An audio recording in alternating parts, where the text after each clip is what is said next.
നമസ്കാരം. ഹൈറേഞ്ച് മേഖലയിലെ സാധാരണക്കാരായ ജനങ്ങളും ഉരുളൻതണ്ണി, പൂയംകുട്ടി തുടങ്ങിയ ആദിവാസി മേഖലയിൽ നിന്നുമുള്ള പാവപ്പെട്ട രോഗികളുടെ ഏക ആശ്രയമാണ് കോതമംഗലം താലൂക്ക് ആശുപത്രി.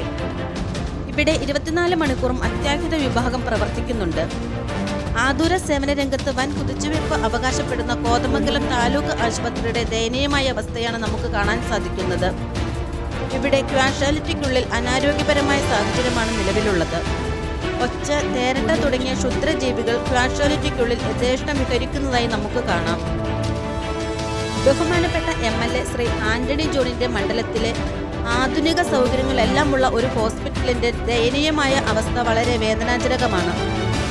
പാവങ്ങളുടെ ജീവന് ഒരു വിലയും കൽപ്പിക്കാത്ത ജീവനക്കാർക്കെതിരെ ശക്തമായ നടപടിയെടുത്ത് മാതൃക കാണിക്കണമെന്നാണ് ഉത്തരവാദിത്തപ്പെട്ടവരോട് പറയാനുള്ളത്.